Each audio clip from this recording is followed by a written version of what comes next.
में भी उसे दिन भर काम करना पड़ रहा था। पिछले साल लॉकडाउन की वजह से उसके पिता का कपड़ों का धंधा बुरी तरह चौपट हो गया था। नए ग्राहक तो बने नहीं, उल्टे जो उनके पुराने ग्राहक थे वो भी टूट गए। हालत इतने खराब हो गए थे कि उनके घर में खाने के लिए मुट्ठी भर अनाज भी मौजूद नहीं था।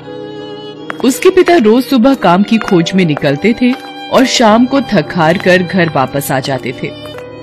एक दिन जब उसके पिता घर आए, क्या हुआ जी, आज कुछ काम मिला? नहीं, आज भी कोई काम नहीं मिला। ना जाने भगवान हमारी कैसी परीक्षा ले रहे हैं। आज तो बनिए ने भी और उधार देने से मना कर दिया। कह रहा था कि पहले पुराना कर्जा चुकता करो फिर सामान मिलेगा। अगले हफ्ते होली भी है, ना जाने इस बार की होली कैसे गुजरेगी। अर्जुन और उसकी बहन मानसी घर के बाहर बैठे हुए थे। तभी उन्हें उनके पड़ोस में रहने वाला बबलू दिखाई दिया। उसके हाथ में होली के सामान की थैली थी। उसमें बहुत सारे रंग, गुब्बारे और पिचकारी भरी हुई थी। भैया देखो, बबलू कितना सारा सामान लेकर आया है। हम कब जाएंगे भैया सामान लेने? जाएंगे मानसी, हम भी जाएंगे। अर्जुन ने कह तो दिया था, मगर समझ में उसके भी नहीं आ रहा था कि ये सब कैसे होगा। अभी दोनों भाई बहन गुमसुम बैठे हुए थे कि अचानक अंदर से पापा के चिल्लाने की आवाज आई। अर्जुन, मानसी, जल्दी अंदर आओ। देखो मम्मी को क्या हो गया है। दोनों भागकर अंदर गए। अंदर मम्मी बेहोश पड़ी थी। देखो मम्मी अचानक से बेहोश होकर गिर पड़ी है। तुम इसका ख्याल रखो, मैं जल्दी से डॉक्टर को लेकर आता हूँ।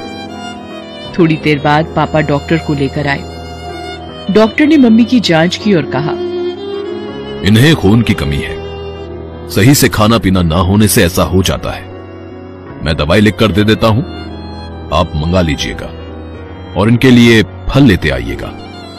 डॉक्टर के जाने के बाद पापा सोच में पड़ गए कि अब दवाइयों और फलों का इंतजाम कैसे होगा। तब तक मम्मी को भी होश आ गया। सारी बात जानकर वह बोली, एक तो पहले ही इतनी मुसीबत थी, ऊपर से मैं भी बोझ बनकर बैठ गई। नहीं माँ, तुम बोझ नहीं हो, मैं करूंगा तुम्हारी दवाइयों का इंतजाम।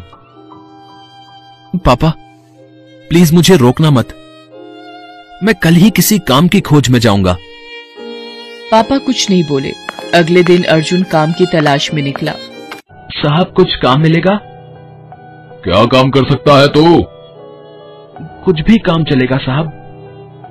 तो फिर ठीक है, झाड़ू उठा और दुकान के सामने झाड़ू लगा दे और अंदर होली का सामान रखा हुआ है, उसे बाहर सजा दे।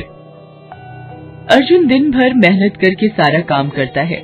जब दुकान बंद होने का समय होता है तो वह दुकानदार के पास जाता है और कहता है, साहब कुछ पैसे मिलेंगे? अरे अभी तो काम का एक ही दिन हुआ है और तुझे अभी पैसे चाहिए? कहीं नशा वशा तो नहीं करता है ना तू? नहीं साहब, घर में माँ बीमार है, उसके लिए दवाई और कुछ फल खरीदने हैं। दुकानदार को अर्जुन की बातों में सच्चाई नजर आई। वो उसे कुछ पैसे देते हुए बोला, ले ये कुछ पैसे हैं, ले जा और कल सुबह जल्दी आ जाना। होली के कारण ग्राहकों की भीड़ बढ़ती जा रही है। अर्जुन दवाइयाँ और फल खरीदकर घर जाता है। सामान देखकर माँ रोते हुए उसे गले लगा लेती है। उस दिन से अर्जुन काम करने लग जाता है। होली में अब सिर्फ 2 दिन बचे हुए थे। अर्जुन दुकान की साफ सफाई कर बाहर बैठा हुआ था। तभी उसे एक औरत की आवाज सुनाई दी, चोर चोर पकड़ो पकड़ो। अर्जुन ने देखा एक चोर उस औरत का पर्स लेकर भाग रहा था। अर्जुन ने आव देखा न ताव और उस चोर के पीछे दौड़ पड़ा। दौड़ते दौड़ते वो चोर के करीब पहुंच गया। चोर ने जब देखा कि एक लड़का उसके इतने करीब आ गया है तो उसने पर्स का एक भरपूर वार अर्जुन पर कर दिया। पर्स सीधा अर्जुन के सिर पर लगा। उसका सर फट गया, लेकिन फिर भी अर्जुन ने उसका पीछा करना नहीं छोड़ा। वो दौड़ते हुए चोर के पैरों से लिपट गया और उसे गिरा दिया। तब तक आसपास के लोग भी वहां आ गए और चोर को पकड़कर पुलिस के हवाले कर दिया। इधर अर्जुन की आंखों के सामने अंधेरा छा गया और वो बेहोश हो गया। अर्जुन को जब होश आया तो वो अस्पताल में था। लोगों ने उसे अस्पताल में भर्ती करवा दिया था, जहां डॉक्टर ने उसकी मरहम पट्टी कर दी थी। नाम पता लिखवाने के बाद उसकी छुट्टी कर दी गई। अगले दिन जब अर्जुन घर आया तब, भैया कल होली है, आपने तो कहा था हम भी होली का सामान खरीदेंगे। बोलो ना भैया, हम कब जाएंगे? अर्जुन की आंखों में आंसू आ गए। दुकान के मालिक से तो मैंने पैसे पहले ही ले लिए थे, माँ की दवाइयों के लिए। पापा के पास तो कुछ होगा नहीं, अब कहां से लाऊं इसके लिए होली का सामान?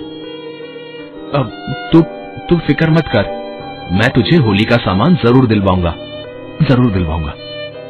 अभी अर्जुन मानसी से ये बोल ही रहा था कि वहां एक कार आकर रुकी। उस कार से वही कल वाली औरत जिसका पर्स चोर लेकर भागा था वह निकली। उसके साथ उसके पति भी निकले। उसके हाथों में ढेर सारी थैलियां थी। आंटी आप यहाँ कैसे? बताती हूँ, पहले अंदर तो चलो। वो औरत और उसका पति अर्जुन और मानसी के साथ अंदर आते हैं और अर्जुन के माता पिता से मिलते हैं। कल अर्जुन की वजह से हम बर्बाद होते होते बचे हैं। जिस पर्स को अर्जुन ने चोरी होने से बचाया है उसमें हमारी प्रॉपर्टी के कागज थे और मेरे कुछ गहने थे जिनकी कीमत 12-15 लाख थी। अगर वो चोरी हो जाते तो हम बर्बाद हो जाते। फिर उसके पति ने कहा, अर्जुन ने हमें बर्बाद होने से बचाया है, इसलिए हमारा भी उसके प्रति कुछ फर्ज बनता है। हम पहले अस्पताल गए थे, वहीं से आपके घर का पता मिला। ये लीजिए, इसमें कुछ कपड़े, फल और मिठाइयां हैं। लो बेटा, इसमें आप लोगों के लिए रंग और पिचकारी है। और भाई साहब, आप अपनी नौकरी की चिंता बिल्कुल मत कीजिए। इनके दोस्त की शुगर मिल में सुपरवाइजर की पोस्ट खाली है, वो नौकरी अब आपको ही मिलेगी। और आपकी पत्नी के इलाज की जिम्मेदारी भी अब हमारी।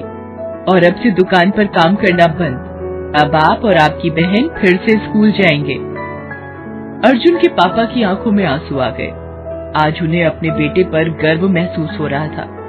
हो भी क्यों ना, आज ये सब कुछ तो उन्हें अपने बेटे की बदौलत ही मिला था। उधर अर्जुन भी बहुत खुश था। ये होली एक साथ इतनी सौगातें जो दे गई थी।